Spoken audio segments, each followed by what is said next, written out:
All right, good afternoon. We're going to start with our guest today, who is Pramila Patten, the Special Representative of the Secretary General on Sexual Violence in Conflict, and she's here to brief you on the 2018 Annual Report on Conflict-Related Sexual Violence.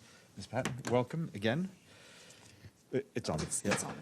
Well, good afternoon to all, and thank you so much for this opportunity to brief you on the Secretary General's report on conflict-related sexual violence, which will be debated next Tuesday at the open debate before the Security Council under the presidency of Germany, with the attendance of the Secretary General himself, but also Mrs. Nadia Murad and Denis Mukwege, both recipients of the 2018 Nobel Peace Prize. This year's open debate is going to be a significant moment, since 2019 marks the 10-year anniversary of Security Council Resolution 1888, which established the mandate and the office. The SG's report covers 19 situations of concern based on incidents documented by the United Nations system for the period January to December 2018. The report highlights patterns of violations as well as challenges faced and actions taken by states to protect women, girls, men, and boys from sexual violence. This year, the policy recommendations are particularly detailed, prescriptive, and operationally oriented in order to serve as a platform for comprehensive and multi-sectorial responses for the next decade.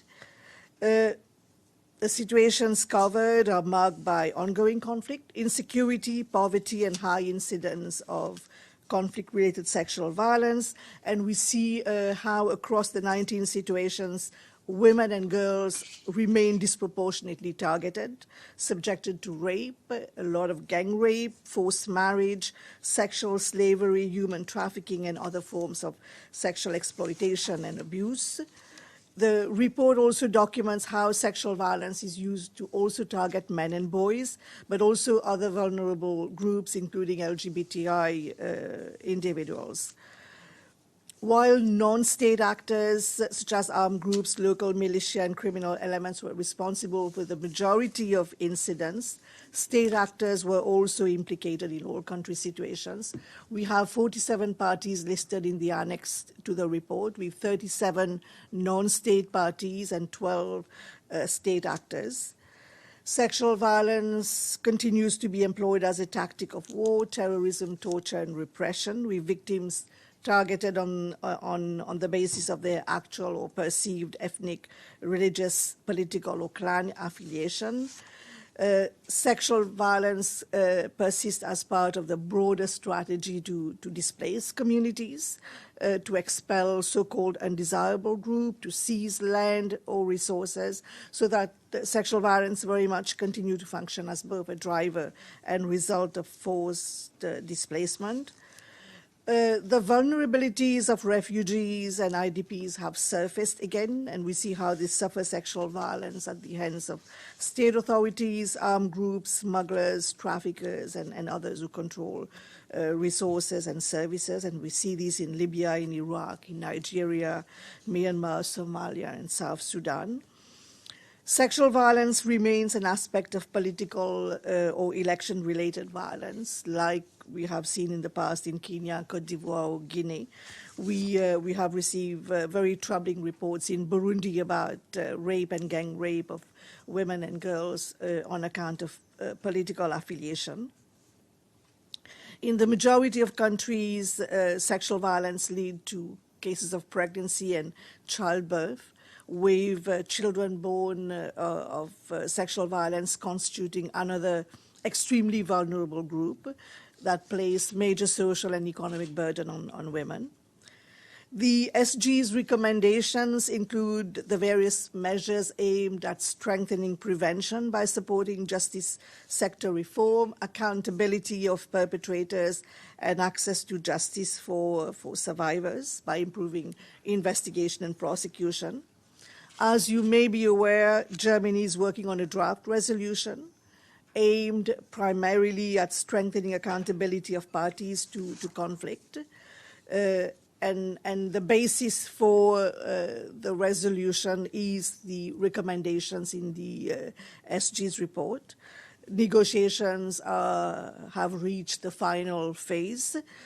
Some key elements that hopefully will find its way in that resolution, with the focus of the negotiations having been on a recommendation of the SG that accountability be reinforced, that compliance of state and non-state actors through the establishment, through the consideration of a formal mechanism to consistently monitor compliance by parties to conflict, has been the focus of negotiations over the past weeks.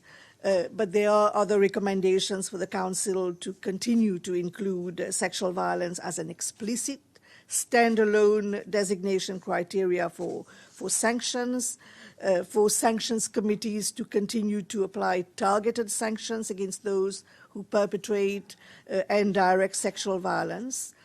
In the context of justice sector reform, there are strong recommendations for strengthening of legislation and enhancing investigation and prosecution, especially definitions of conflict-related sexual violence in line with Rome Statute, witness and victim protection laws, but also legal aid for survivors. There are strong recommendations in the SG's report around the need to adopt a survivor-centered approach in preventing and responding to conflict-related sexual violence, which need to include delivery of quality, gender and age-appropriate multi-sectoral services. And I must say that Nadia Murad and Denis Mukwege have also prepared a letter which is being circulated amongst council members, urging for these points to be included in the resolution. There are recommendations urging member states to recognize the distinct needs of women and girls and their children born as a result of sexual violence, because there is a huge policy gap when it comes to children born of rape. And I wish to close my remarks by emphasizing the importance of closing the protection and compliance gap which currently exists. And my office is very much supportive of seeing the Council endorsing a formal mechanism that would achieve these goals. We want the resolution to be operationally oriented, and we do hope that on Tuesday there will be a unanimous adoption of the resolution. Thank you. I'll be very happy to take questions. Thank you very much, Pramila. Edie? Thank you very much, Ms. Patten. On behalf of the United Nations Correspondents Association, welcome and thank you for doing this briefing. I'm Edith Lederer from the Associated Press. On the broad picture, could you tell us whether sexual violence in conflict is increasing? Is it decreasing? And what changes have you seen? I know you've mentioned some countries, but broadly, is the world actually doing anything to try and combat this? And secondly, you mentioned this letter from Nadia Murad and Dr. Mukwege. Can we get copies of that letter? Thank you.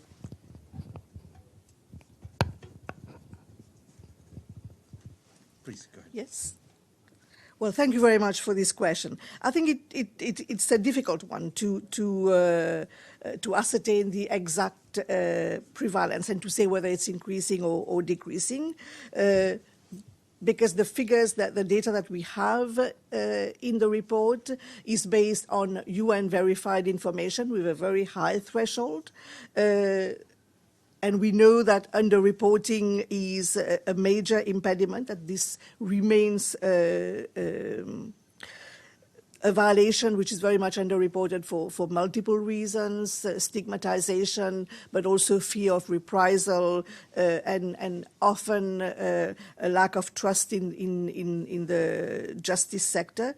But my assessment, I think the situation remains very bleak, and that while there is a significant normative progress in recent years through council resolution, amongst others, but clearly words on paper are not quite yet matched with by facts on the ground, and wars are still being fought very much on and over the bodies of women and girls. And in some countries we see increase. In others, we see the figures stabilizing itself but remaining high. I mean, just to give you an example, 2017 figures in DRC, MONUSCO had documented 804 cases. For 2018, MONUSCO has documented 1,049 cases. 605 women, 436 girls, 4 men and boys. South Sudan, 2017, UNMISS had documented 196 cases. In 2018, UNMISS documented 1,291 cases, the majority being women and girls. Same trend for Sudan, Darfur, 152 cases in 2017, 199 victims in 2018. And the trend is that young girls are being very much targeted, and I see this as a very disturbing trend. For example, in South Sudan, 128, 68 girls. In Sudan, 105 girls as opposed to 85 women. Somalia, 2017 was 330 cases, 329 girls and 1 boy. And in 2018, again, the trend is 250 girls and 1 boy and 20 women. So that's also very disturbing. Prosecution, what's being done? We are getting more joint communique, more formal engagement. But as I said, the majority of these violations are being perpetrated by non-state actors. And for me, that's why it's critical for us to close that feedback loop. As much as I'm getting formal engagement from the state actors and its work in progress, we have no traction when it comes to non-state actors. Out of the 37 non-state actors, 36 are acting under perception that it is cost-free to continue to rape, that there will be no consequences. There's only one non-state actor, the SPLA-IO in opposition, Rick Machar, that has signed a unilateral communique that has come up very recently with command orders, have established committees to monitor. And I think most incidents of mass rape continue to be met with mass impunity. In 2018, only I can talk about only 2 important convictions that have been upheld on appeal, and that's in the DRC, the Kavumu case of child rape, basically, and in Guatemala, the Sepo Zarco conviction for sexual and domestic slavery of Kekchi women during the internal armed conflict was upheld. But even this is very fragile with the pending amnesty law in Guatemala. And the letter of the joint letter of Nadia and Denis Mukwege, we will certainly communicate it to you. Just a quick follow-up.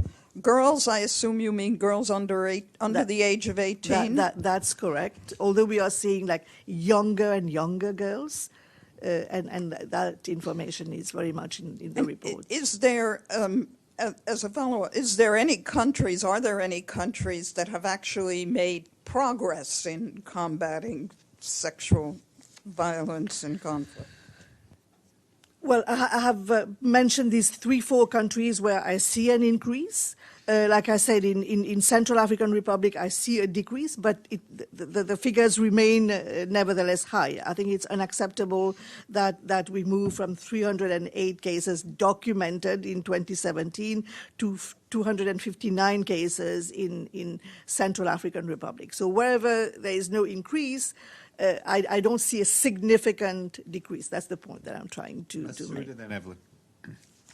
Yeah, thank you. My name is Masood Haider. I represent Daily Dawn newspaper of Pakistan.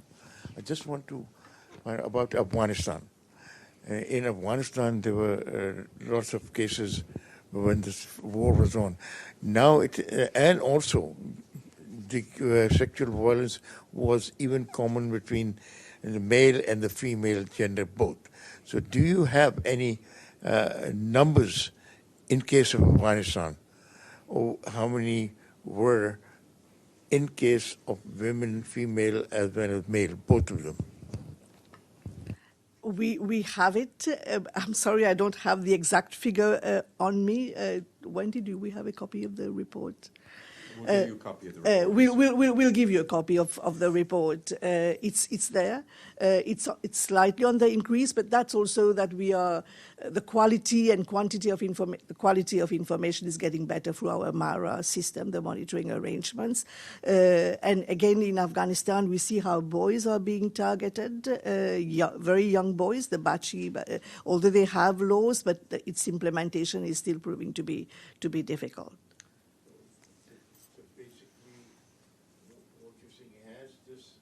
My follow-up question is, has the sexual violence reduced in Afghanistan? Afghanistan, no. It's still rampant. It's still rampant. But underreporting is a major factor, and also access for UN staff to reach out and to document, and the stigmatization manifests itself differently when it comes to sexual violence against men and boys and girls, and these are a major impediment to reporting. But access is also another issue. Evelyn? Evelyn Leopold, thank you for your briefing. What about abortion, especially in the hospital in the DRC? If women get there fast enough, the famous hospital. Yeah, and will then the U.S. go through its usual gyrations and refuse money and whatnot? And secondly, how do you do accountability? Is there a list of places that should be accountable anywhere? Can you clarify this question about accountability? Beg your pardon? Can you just clarify your question about accountability? Yes. Where is the accountability? Do you have a list of countries that you want to show, that should show accountability? Well, the question of abortion and the whole issue around the importance of sexual and reproductive health for victims of sexual violence is critical, and I do hope that in the context of the resolution, that when we're talking about a survivor-centered approach, that when we are talking about holistic multi-sectoral services, that the focus is as much on sexual and reproductive health, because when I go in the field and I see these young mothers with their children in contexts where they have had no access to abortion, it is quite distressing. I think the resolution is going to be a moment of truth for Security Council members, and there has been, I know that has been a lot of negotiations on the language, and I do hope that the resolution will settle on agreed language. When it comes to accountability, that's the focus of my office. There is a list of the naming and shaming. That's a tool that has been given to the mandate by the council. But I think that, as I said, why a formal mechanism is critical from the perspective of my mandate, because we simply do not engage with non-state actors. We do not, as much as I engage with member states and secure formal agreements in the form of joint communique, and provide this information in the annual report of the Secretary General. I do not get any response. I do not get any response from the Security Council. So for me, a formal mechanism would serve to put more pressure and to scrutinize compliance. So that's why a formal mechanism is critical, because it will go a long way in monitoring compliance. Because even for the joint communique that have been signed, I have signed a joint communique with Myanmar on the 7th of December. Now it's work in progress. We're working on the implementation plan, but I would like to be able to bring the information about compliance or non-compliance to the Council, so that the Council can also respond by coming up with other targeted measures, because we do not have sanctions regime for all the country situations covered in the report. There is the IEG, the Informal Expert Group meeting, working IEG on WPS, which from our experience is not adapted to compliance. It's not the ideal setting to monitor compliance, because it's informal in nature. It receives information from us. We do participate in IEG, but there is no feedback from the Council, and you do not have all members of the Council around the table. So we cannot talk about compliance. We cannot talk about accountability when you do not have all members of Council around the table. Carol? The report you're reading from, is that the SG's report? That's the SG's And when report. is that available? It's available online already, because it has already been cleared, but on Tuesday we will distribute hard copies Well, at you the can get it open online. debate. Yep. You Carol? can get it online. I will tell you. Carol? I just wanted to clarify the formal mechanism. So this will be a body of the Security Council that would monitor compliance of countries or non-state actors that have agreed to take measures. I mean, I'm just trying to figure out, formal mechanism is quite vague. Right. The pen holder for the, as you know, the pen holder is is Germany. So we are only supporting Germany. The Secretary General, it's not a recommendation that he has made for the first time. He has, but he has not per se recommended a formal mechanism. He has requested even in his previous report, that accountability and compliance of state and non-state actors be reinforced.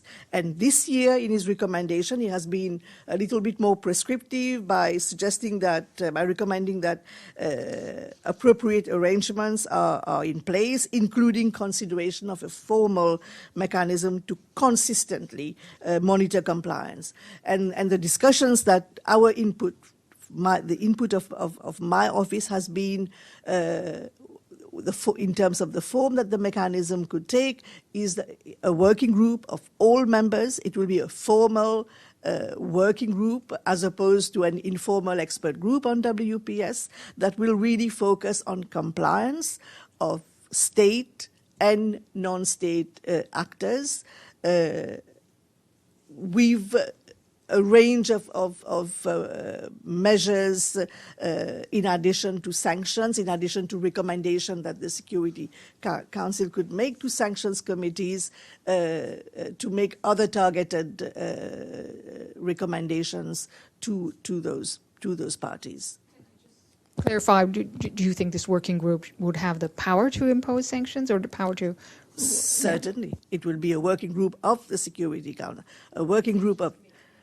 Yes, sanctions committees are country-specific. Thank you. But we're not there yet. I mean, like, it's under consideration. Sure. Go ahead. Hi. Yeah, I understand that one of the references in this draft resolution refers to recommendations that the International Criminal Court can prosecute perpetrators of sexual violence in conflict. Where does that stand in the negotiations? Because I do hear that the U.S. is refusing to admit this language. Thanks. I have the same information as you are, and I'm not privy to the negotiations. I know that we are very much in the last phase, and now it's really a draft resolution which is being negotiated amongst the council members, but very much amongst the P5. Great. One last question. Indeed, we had strong language on ICC in the initial draft. So you don't know if it's still there or not? I don't know. Go ahead. I would like to ask, do we have a report on Kosovo, a country report?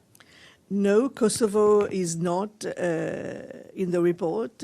Kosovo has never been in the report, and that was a decision taken by my predecessors to be for the mandate to be forward-looking and to be forward-looking, and the mandate was established in 2009. So it is in that context that the decision has been taken not to cover Kosovo and other countries, and that's where we are, and in the interest of continuity and so I have engaged with the consulate of Kosovo, and I have explained. I have had several meetings with the consul of Kosovo, and she's fully aware of the reasons for Kosovo not being included in the report. Great. One quick one, and then we have to let Pramila go. Thank you, Lenka White from Mainichi newspaper. I'm just curious. I'm looking at the report, and here is written that states listed for grave violation will be prohibited from participating in the UN operations. I was wondering how that would work. Would it be after the committee would be set up, or No. That's an ongoing, and it's been a red line for many years now. So a party that is listed simply cannot participate in any peacekeeping operations, and that's also an incentive for them to be delisted as soon as possible, because for many it is it's something that matters a lot to them. Thank you. Thank you very much, Pramila. Thank you. Thank you.